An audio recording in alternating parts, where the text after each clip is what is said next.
Hi friends, it's Mari. I'm back again today with another project for Honeybee Stamps. Today I'm going to be using the most beautiful winter anemone stamp set and the coordinating dies.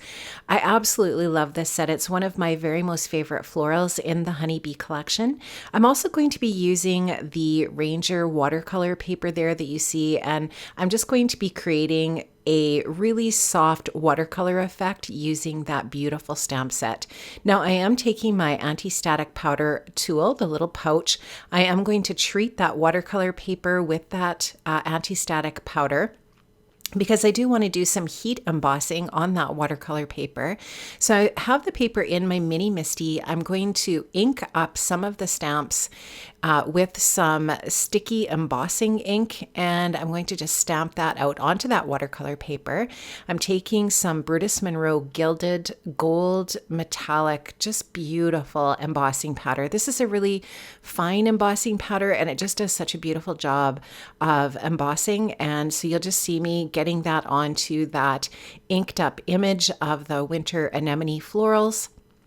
And then I am going to just take that to my heat tool and melt that embossing powder. Here you can just see I'm melting that away, and what just a beautiful image that creates.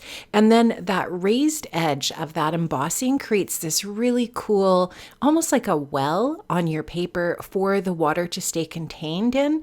And then you can just add your pigment. It's a really, really simple and easy way to add watercolor or any type of pigment to an image. So there you can see I've got a bunch of images stamped out and embossed. I'm gathering up some paper towel, my spritzer, my water spritzer, some paint brushes. I wasn't really sure what brush I was going to need, so I just grabbed a bunch. And then I got some of the, I also got some water, just showing you I have a little container of water on my desk.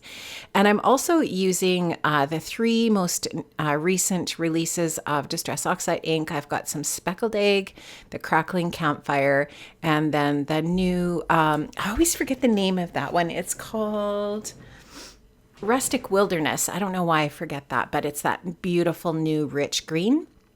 And here you can just see that I'm working on my Tim Holtz glass mat. I'm just going to stamp out each of those different pigments, those colors, over to the right. And now I'm taking a number 6 silver watercolor brush, and I'm going to just start to add some water to the little areas of my florals.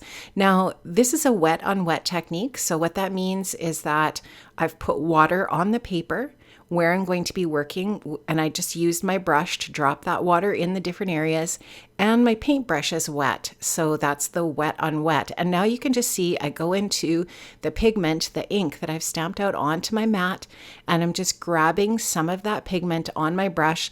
And when I feel like I have too much pigment, I just go to my paper towel or I rinse and take some of the water off. You can use the paper towel to dab off your extra moisture if you want less water on your brush. And it's just nice to have paper towel ready as well, in case you want to take the paper towel to the paper and dab up some of the excess moisture. And you can just see that I'm going in and adding a little bit of darker pigment. I can totally take the pigment and water out of my brush and pick up water or pigment off of the paper where I feel like it's getting too wet or too dark. So you can just see this is a really fun and relaxing technique. And you know what? This is actually what I would refer to as a de-stressor. If you're just having one of those days, and you know what? Sometimes in the world we're living in right now, there's a few of those. I just find I like to come into my craft space and I like to grab some of my favorite products like this winter anemone stamp set, and I just like to just sit and just do this watercoloring technique. It's so relaxing, it's so forgiving, and it's so fun. So now you can just see I'm going in with that Speckled Egg. And I'm not going to show you each and every section that I've done because it's just repetitive, but I just wanted to kind of give you an idea of how I did this technique, and it's super easy, and like I said, it's just so relaxing. Now I'm going in to the leaves with the Rustic Wilderness, and I remembered the name, yay, and I am also going to just use that same technique on the little leaf areas. I want this to be really, really super soft.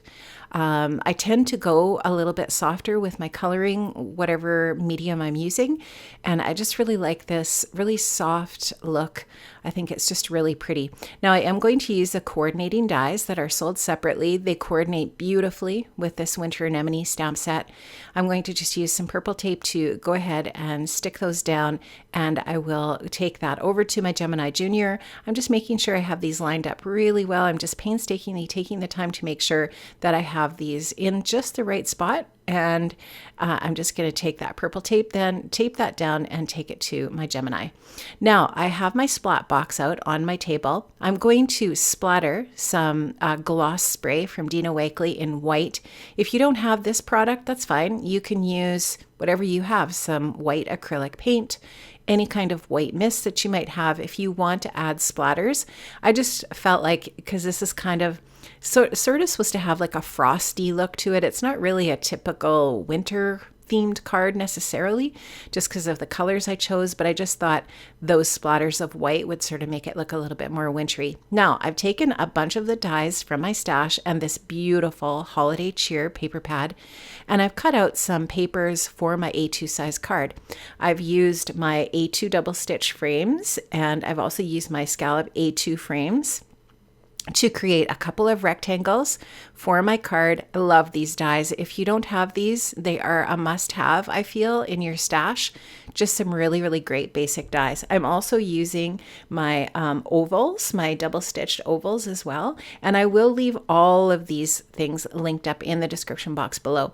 Now, I used some of the Craft Perfect Mint blush paper in a really nice neutral, but look at all of these beautiful papers in this paper pad. They're just gorgeous and great for layering pieces for a card.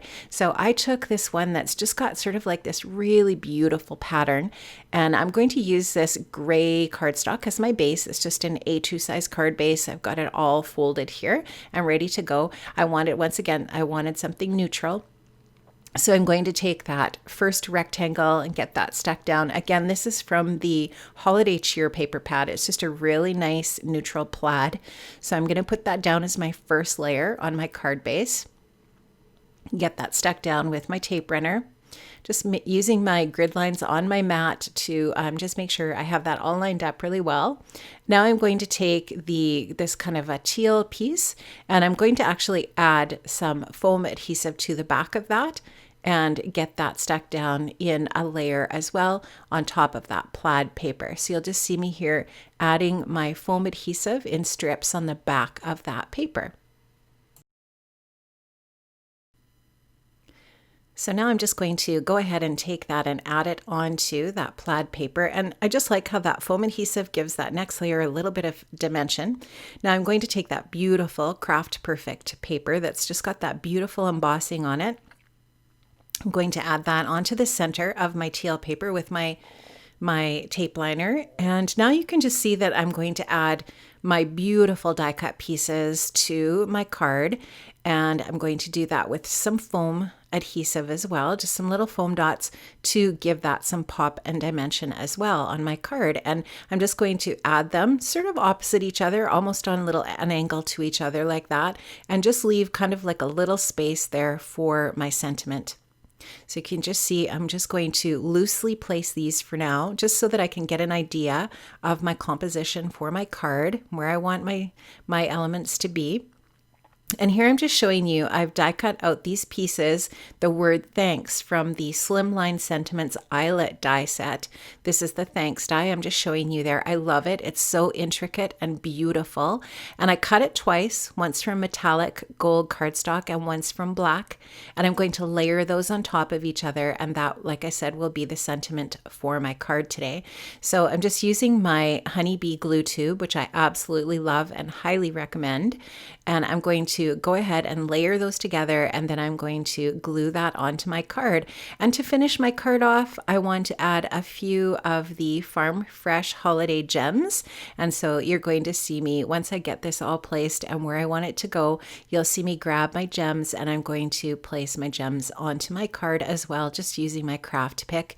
And I absolutely love how this turned out. Now, if you wanted this, you could even actually make this into a holiday card if you wanted, by adjusting and changing the colors that you use of ink or whatever pigment you're using, or also the papers that you're using, etc. This can easily be adjusted into a holiday theme card by using different papers and so on and so forth, and a different color scheme. I did need a thank you card, and so I did want to make a thank you card, and that is why I chose the sentiment and the colors. I did not want to be necessarily specifically for holiday this time, but you could definitely adapt this easily into a holiday card. I love how this turned out so much, guys. I hope you're inspired to create something with your winter anemone stamp set if you have it in your stash. It's just one of my favorites. It's an all-time honeybee classic. It's so gorgeous. And if you don't have it, certainly head over to the shop and pick up your winter anemone stamp set. I will, like I said, leave everything all linked up in the description box below. Thank you so much, everyone, for stopping by today. Have an amazing day. And my wish for you is to stay absolutely safe and healthy and do something fun in your craft space and just de-stress and enjoy the day.